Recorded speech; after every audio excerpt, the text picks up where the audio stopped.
So, this conversation is for all those of you who are executive coaches or leadership coaches, and you are working with employees at all levels inside of organizations, maybe the Global 2000, the Fortune 500, mid market companies, well funded startups, universities, nonprofits, you name it, you're working with folks who are employees and leaders inside of organizations, and you are a certified coach who's working with them. That is what your business is all about.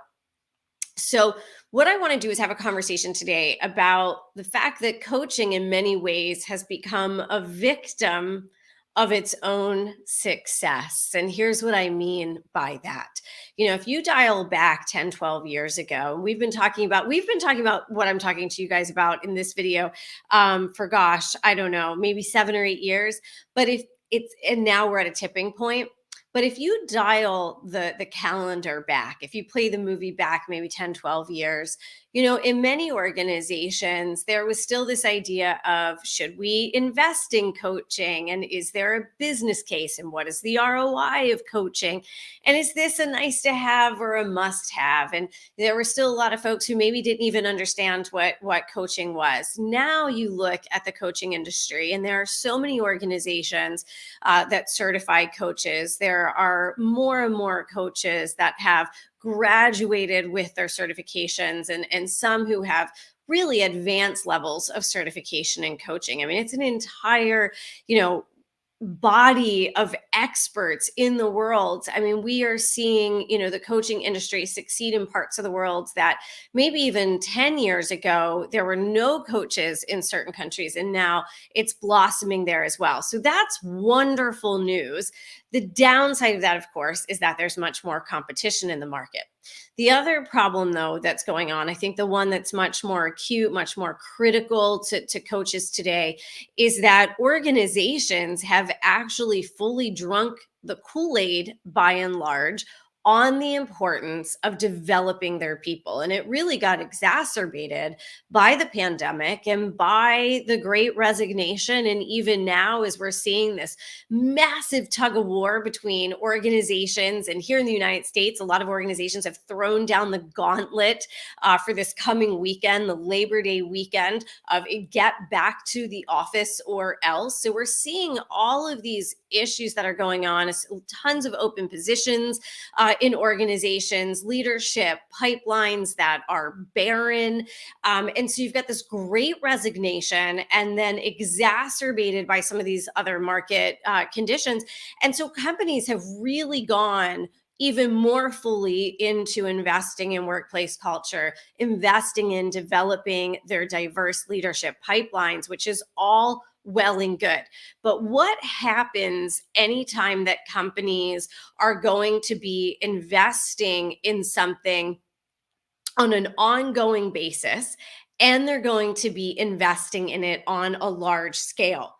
They look for commoditization, right? They look for commoditization. If coaching won't only be for this group of, say, 30 women leaders over here, or this one EVP's direct reports, because we're having a lot of turnover and conflict and low engagement score, so we're going to coach just these 9 people.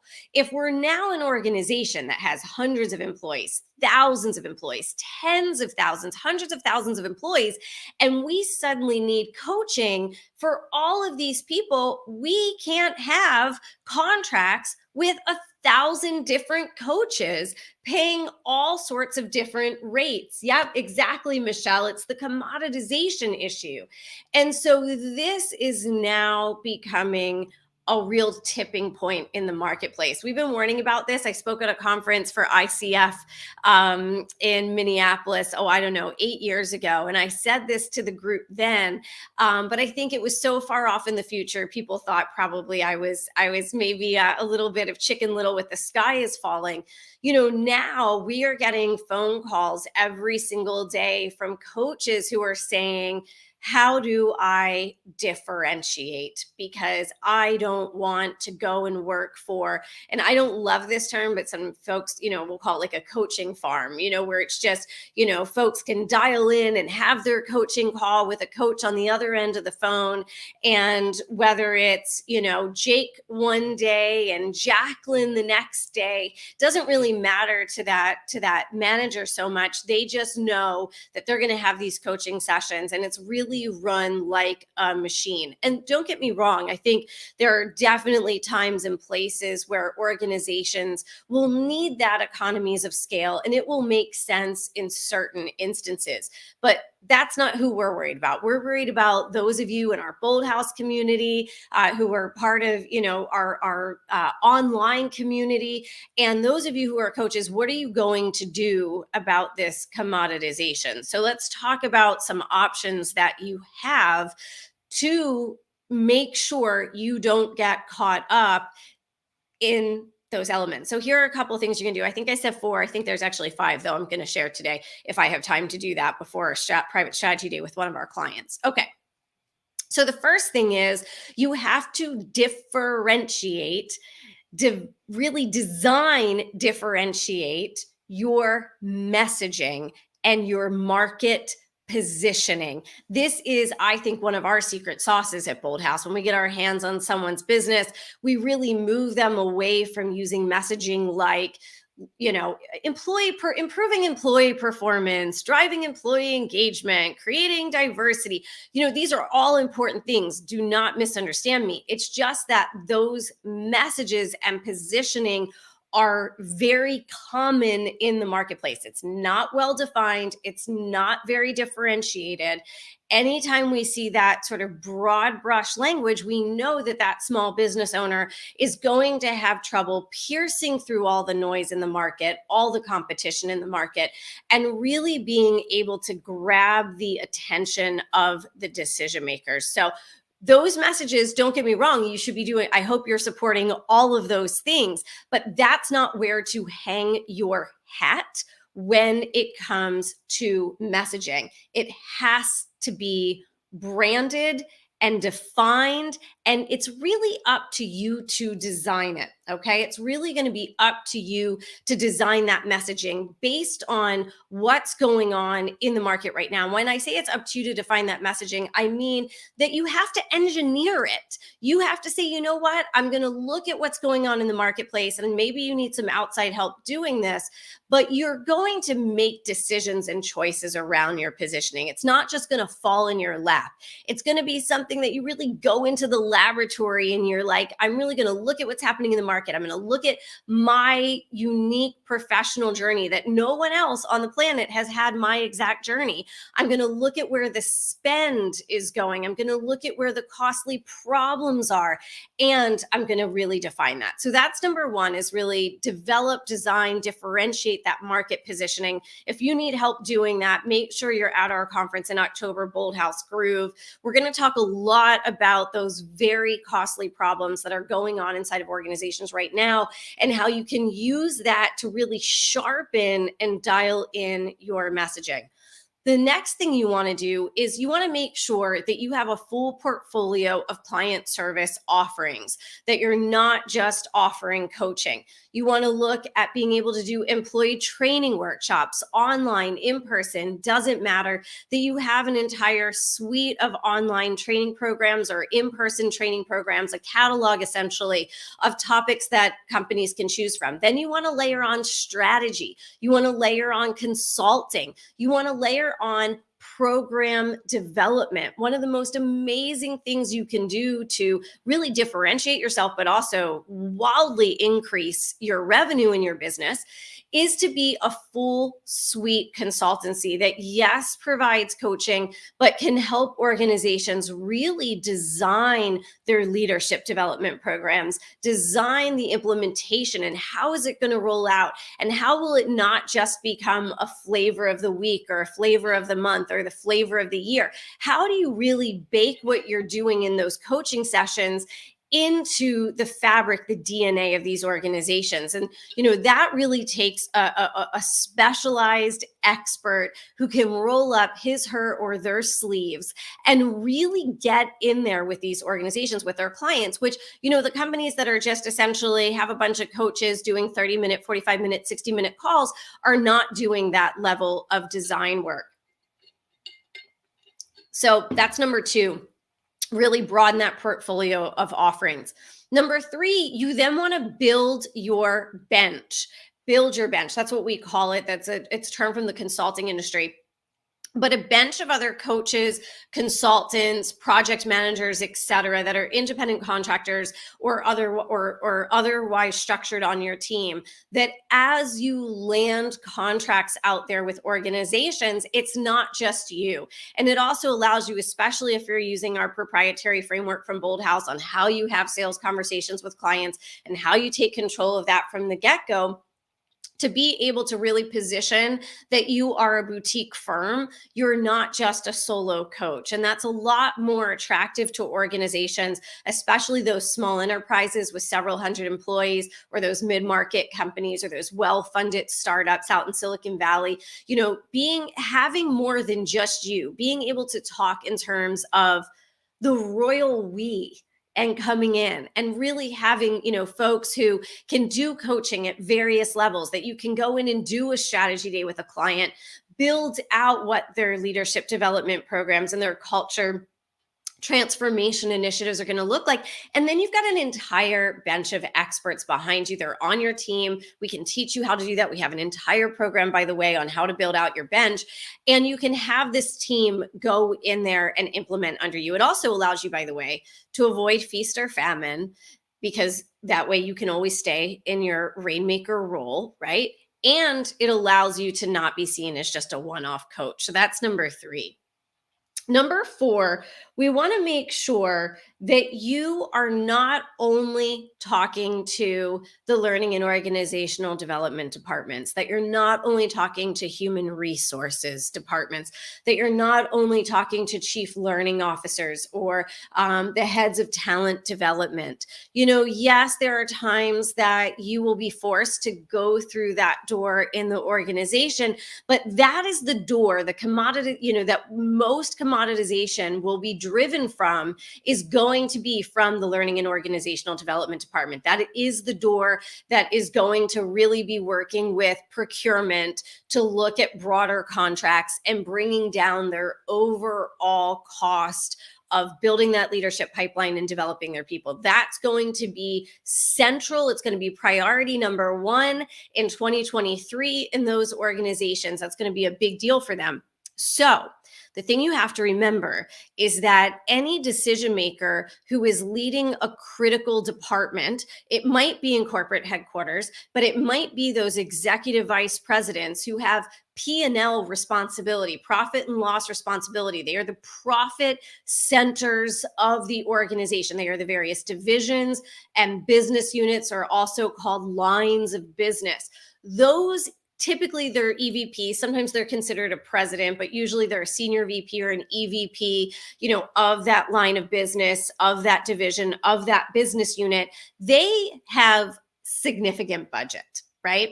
And they are the ones who are driving the profit and loss for the organization. They're the ones who are churning out whatever it is that organization is selling.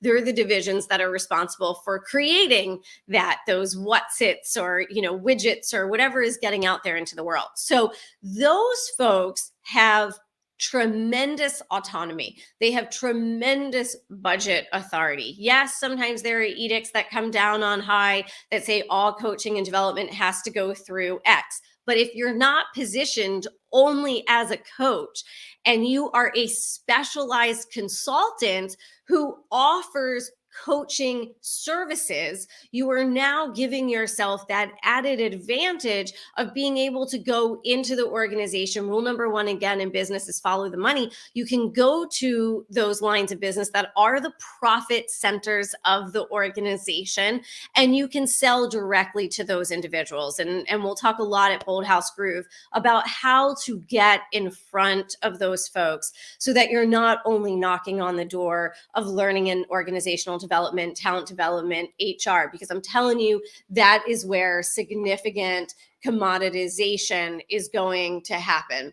Yeah, it is a pattern with existing L&D departments, and it's going to get exacerbated next year, because a lot of organizations, now that we're really moving back to a more normal course of business, fingers crossed that we don't, slide backwards with the pandemic, that we're now moving fully forward, that a lot of organizations are going to take a very, very close look at this, you guys, next year. So make sure you are building your Rolodex outside of just that space. Which brings me to the fifth and final point I want to make this morning as part. Michelle, we are going to be talking a lot about this at Groove, because it's going to affect, there's a phenomenon that is happening in the marketplace right now. We're going to talk about this at Groove, so a little spoiler here, and that is the delayering of the marketplace. And so we've got to really look at all of these things and then give you guys the playbook for exactly how to deal with it. The last piece I want to talk about this morning, and especially for those of you who are joining us at Bold House Groove, you're a consultant, a coach, professional services provider, you're going to be with us for those 3.5 days in Fort Lauderdale in October.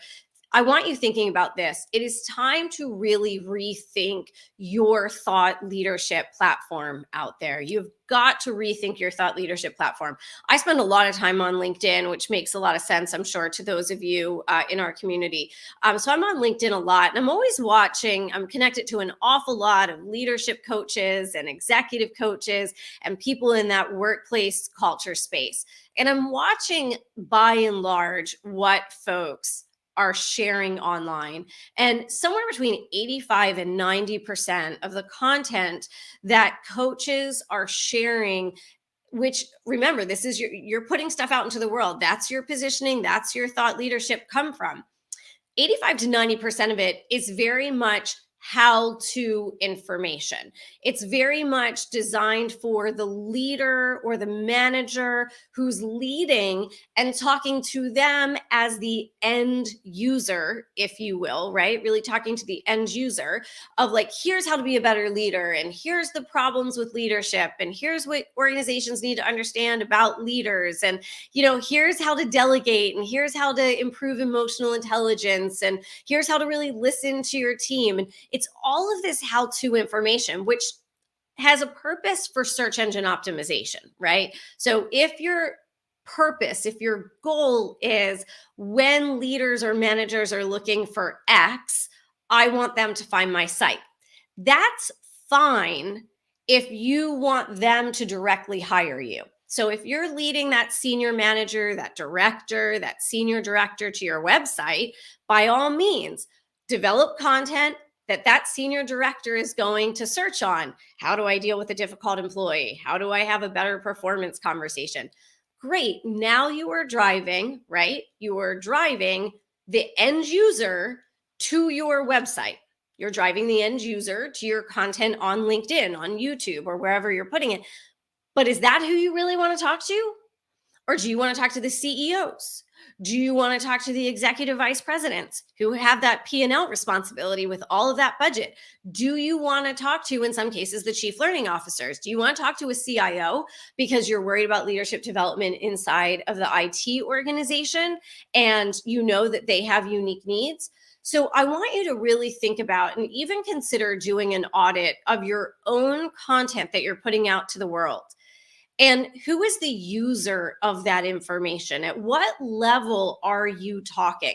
One of the things we're going to do at Bold House Groove is really talk to the messaging and the thought leadership positioning for those really high level decision makers that ultimately you need to be getting in front of. So yeah, commoditization is a huge issue that's facing the coaching industry. It's only going to snowball and become more prevalent across organizations now that they're seeing the benefits of coaching, but they have to be able to execute coaching in a really cost-effective way. So you as a coach now need to really design and up-level your market positioning. You need to diversify that portfolio of services that you're offering. You need to make sure you have a bench behind you so that you're not just a one man or a one person band. You need to get to those senior level decision makers that are out there, right? Because you're able to have a different level conversation with them. So those are some of the things I really want you thinking about. If you're a leadership coach, if you're an executive coach, do not wait until the wave hits you. Do you ever see those videos on the news, like when the hurricane is coming in and those crazy, I live in South Florida, so we know hurricanes down here, right? And without fail, every time that there's a hurricane, there are these hurricane watchers, not professionals, just curiosity seekers, and they'll run down to the beach to sort of watch the big waves that are coming in. And the news is like, please don't do this because rogue waves are going to come in and you could really get hurt. You could drown. You could really be injured. Please don't do this. Every time there's a hurricane, we see people rushing down to the beach to watch these hurricanes come in. Please don't, from a figurative perspective, be someone who goes to the beach and looks out at the ocean watching this hurricane that's coming into the coaching industry and wait for those rogue waves to hit your business and wash it out. Please, please, please do not do that to yourself. You can be proactive, you can be strategic, you can up-level your entire thought leadership platform, you can build an entirely different Rolodex of who you're talking to, use different techniques than 98% of the coaches out there in terms of how you're getting in front of these senior leaders, and you can really design your messaging and your positioning and your entire portfolio of how you work with your clients, you guys, to make sure you know what, just opt out. We opt out of everything these days, right? Everybody's always opting out of this and that. Opt out of the commoditization. That is a complete choice that is on your plate. Kristen, we're so glad to see you there as well. We are really, really excited to see you guys at Bold House Brew. It's going to be such an incredible event this year too. I have not been this excited since way back in 2013 when we did Inside Edge in Washington, D.C. That was our first big conference that we did. Given that we are really doing this one, we're doing this one so different. Everyone's going to have their motivational maps, and we're going to be able to show everyone all the strategies that we're talking about through the lens of really what makes their heart sing, where their innate motivation and drivers come from, and really give people the tools to, it's kind of like, remember those old Nancy Drew novels where you could kind of choose your own adventure? That's really what we're going to be laying out for everyone based on your motivational maps and your top 3 motivators that are really innate in you. How should you specifically approach building your business and executing the strategies that are out there, even choosing the right strategies based on your motivators, and then the how you go about implementing them. So it's going to be a great time. I hope this video gives you guys some food for thought.